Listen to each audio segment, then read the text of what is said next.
Eduardo, uma coisa que eu queria te perguntar também é a seguinte: vamos falar agora de gestão. Qual é o grande ônus de se gerir um clube como o Flamengo e qual é o grande bônus, para simplificar? O que, que é positivo, o que, que é facilitado quando você é presidente do Flamengo, o que, que é difícil para fazer essa gestão num clube numa situação à época, quando você assume com as finanças bagunçadas, do tal do finge que paga que eu finge que jogo, tinha todas essas questões do Flamengo à época. Olha, quando você assume a presidência do Flamengo, né, embora isso não tivesse no meu radar, né, eu acompanho o Flamengo, acompanho a política do Flamengo indiretamente há muito tempo. Então eu sabia que era uma posição aí que você teria muita pressão, né, e eu já estava preparado para isso.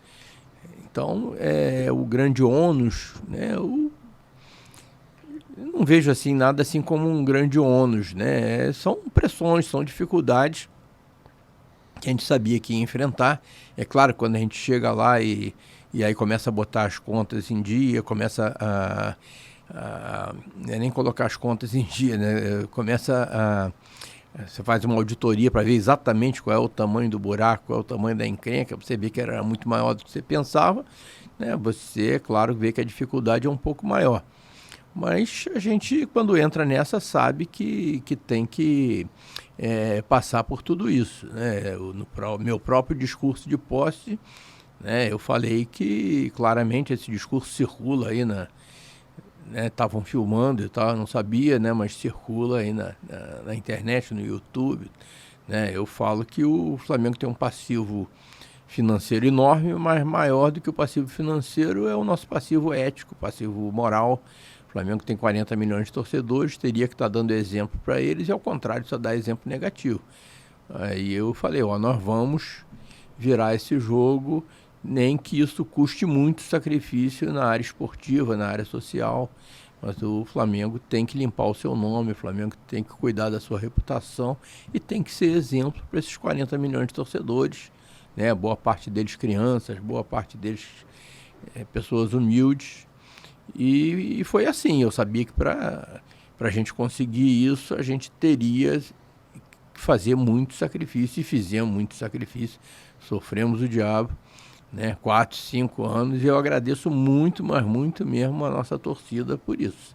Né? A torcida entendeu aquela necessidade, comprou a briga, foi parceira, né? Eu divido, né, os méritos aí da reconstrução do Flamengo muito, mas muito mesmo com a nossa torcida.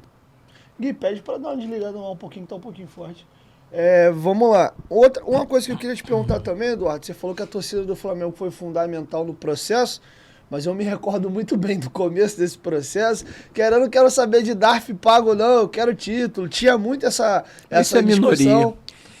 Isso era uma minoria da minoria e muitas vezes isso estava fora do Flamengo, né? Você via isso na imprensa às vezes, né? O, pessoas que não acreditavam, né? Que talvez até porque a história, né, levava exatamente a isso, a que eles não acreditassem, né? Então, tinha muito essa história, né? DARF não ganha jogo, né? Balanço não ganha campeonato, certidão negativa não ganha título, né? Mas isso é a minoria, isso aí é uma pressão que... Agora, a torcida mesmo, a grande maioria, eu lembro assim de eu estar no Maracanã ou em outro estádio, né? E os torcedores vinham me abraçar, pedir para tirar retrato. O Flamengo lá em 18º, 19º lá, brigando para não cair, e os caras lá me tratando com o maior carinho, entendendo que a gente estava fazendo sacrifício, né? E todo o sacrifício que nós fizemos não teria sido bem compreendido se a gente não desse exemplo, né? Então a postura da diretoria do Flamengo foi absolutamente correta, no sentido de dar exemplo. Ninguém empregou parente, né? Ninguém pediu emprego para amigo. A gente foi uma administração essencialmente profissional, impessoal. Ninguém pensou em vaidade, ninguém pensou muito menos em interesse pessoal. O interesse do Flamengo estava sempre acima de tudo. E a torcida via isso, né? E entendia que nós estávamos nos credenciando, nós estávamos dando exemplo de maneira a que a gente poderia esperar vamos dizer, o sacrifício, a compreensão, a parceria deles. E dentro dessas dívidas que você falou que era um negócio muito grande, maior do que vocês mesmos imaginavam quando for fazer a auditoria, qual era o grande fantasma, vamos dizer, qual era mais difícil ali para resolver? Era a dívida tributária, né? Porque a dívida tributária, na realidade, você pensa, não, a dívida tributária do Flamengo, né? Como é que o Flamengo tem dívida tributária se o Flamengo é uma instituição sem fins lucrativos que não paga imposto? Né? Como é que uma instituição que não paga imposto pode ter dívida tributária? Mas, na realidade, não era imposto que o Flamengo deixou de pagar, era imposto que o Flamengo recolheu dos seus funcionários, dos seus atletas, e em vez de repassar para a Receita Federal, embolsou. Apropriação indébita. Apropriação indébita, exatamente isso. Tá? Infelizmente, essa é uma forma de financiamento, né, que boa parte dos clubes brasileiros usa. E o Flamengo se valia disso. Né? E isso não só é crime, né, como é a pior forma de financiamento que tem, porque a partir do momento que você deixa de recolher o imposto, você incorre em multas pesadíssimas. Só que é uma forma de financiamento que você não precisa pedir autorização ao Conselho de Administração, né? Se você quiser empinar um papagaio, né, fazer uma operação de financiamento, né, com o banco A, com o banco B, você tem que convocar o Conselho de Administração, pedir autorização. Agora, quando você quer se financiar sem maiores burocracias internas, você pega aquele boleto e rasga, não paga e você está financiado, né? E quando a gente começou a mudar esse jogo, né? Quando nós começamos a nos esforçar para colocar as coisas em dia, pagar certidões negativas, inclusive tendo que ir a banco, nos financiar, tinha gente no clube que dizia o supremo absurdo, né, de que não, eles estão trocando dívida pública por dívida privada. Né, como se aquela que eles chamavam de dívida pública fosse uma coisa correta, honesta, né, e, vamos dizer, eficiente do ponto de vista de financiamento. Né, para começar, a dívida pública é a dívida do setor público. Né, nenhuma entidade privada tem dívida pública. Né, você pode ter uma dívida com o setor público, né, mas não é uma dívida do setor público. E isso realmente era uma coisa tão ridícula que...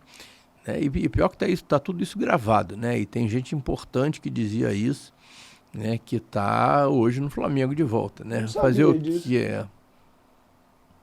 Bem complicado, Eduardo. E assim, realmente, parando para pensar, é uma praxe mesmo dos clubes.